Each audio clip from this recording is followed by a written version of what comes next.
الرحمن الرحیم۔ ہم اس بات کو ایک لمحے کے لیے بھی نہ بھولیں کہ قومی یکجہتی کے بغیر نہ کوئی قوم ترقی کر سکتا ہے اور نہ ہی کسی ملک کو استحکام میسر آتا ہے۔ ملکی استحکام اور قومی یکجہتی کے لیے قوم کے تمام افراد کو ایک ہی تعلیم ملنی چاہیے۔ ہمیں یہ نہیں بھولنا چاہیے کہ ہم سب سے پہلے مسلمان ہیں اور اس کے بعد پاکستانی۔ ہم نے جنوبی ایشیا میں یہ ملک محض اس لیے حاصل کیا تھا کہ یہاں پر ہم پوری دنیا کو اسلامی تعلیمات کے حسن سے، اس کی خوبیوں سے، اس جاندار کردار سے آگاہ کریں گے کہ جنہوں نے عرب کے ریگزاروں میں رہنے والے وطن کو دنیا کی بڑی بڑی طاقتوں کا مالک بنا دیا تھا۔ چاہیے تو یہ تھا کہ پاکستان بننے کے فوراً بعد ہم اس ضرورت اور اس کی اہمیت کو اپنے ذہنوں میں جگہ دیتے،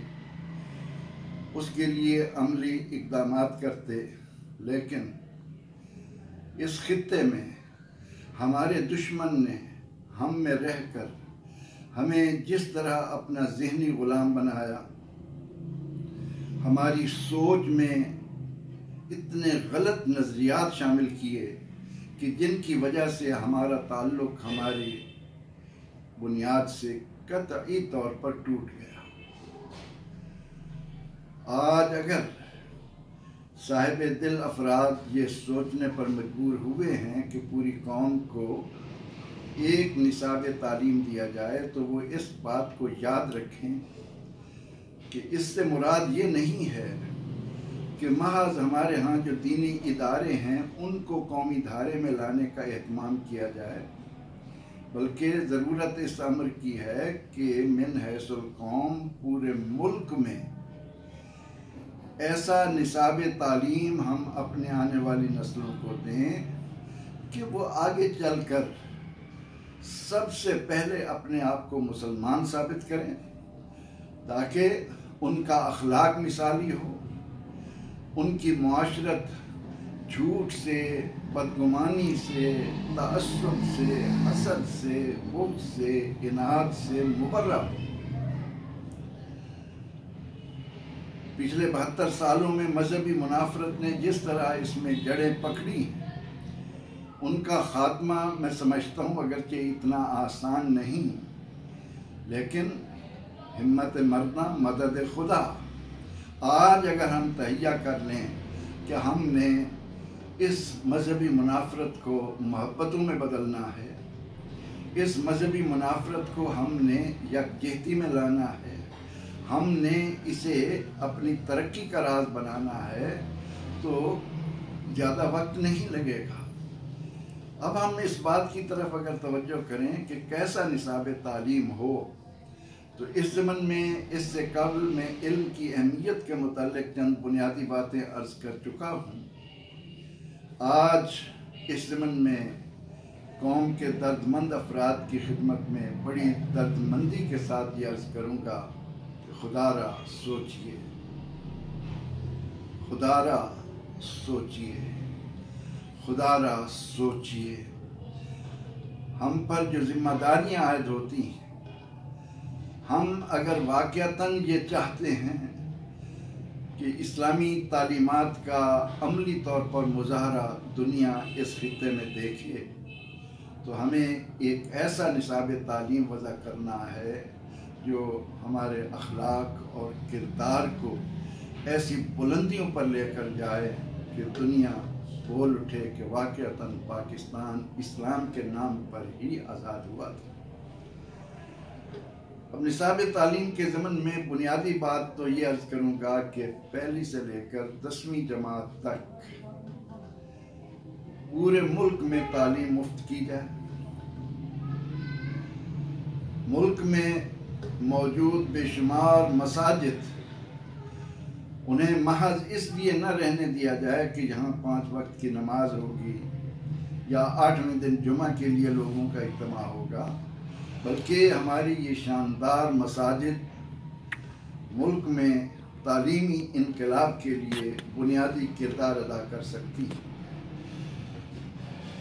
ہمیں 10ویں جماعت تک لازمی اور مفت تعلیم کا اہتمام کرنا ہوگا، اور آج ملک کے کونے کونے میں مختلف قسم کے سکولوں اور مدارس نے جس طرح جال بچھا رکھا ہے اور بھانت بھانت کی بولیاں قوم کو انتشار اور افتراق کی راہ پر ڈال رہی ہیں، ان تمام کا بڑی جرأت کے ساتھ خاتمہ کرنا ہوگا، اور قوم کے نونہالوں پر بھاری بھرکم بستوں کا جو بوجھ ڈال دیا گیا ہے۔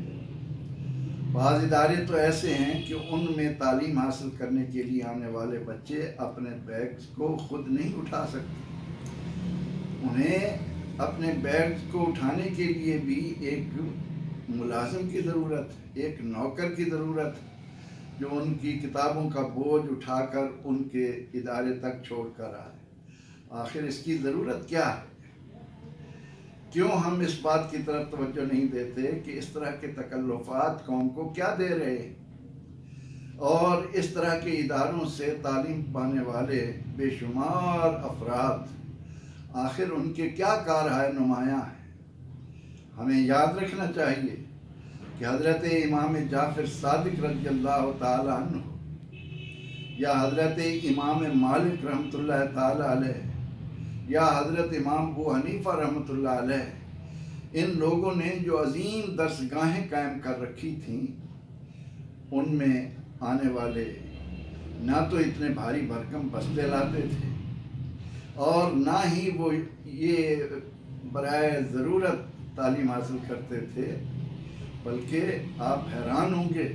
کہ امام جعفر صادق رضی اللہ عنہ کے پاس 4000 طلبہ چٹائیوں پر بیٹھ کر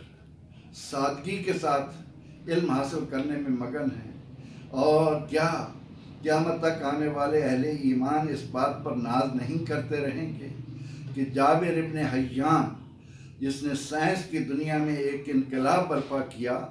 وہ بھی امام جعفر صادق رضی اللہ عنہ کے سامنے ضامن تلمذ طے کرنے والوں میں شامل ہے۔ حضرت ہارون رشید کے بعد مامون الرشید نے علم کے فروغ کے لیے جو گراں قدر خدمات انجام دیں،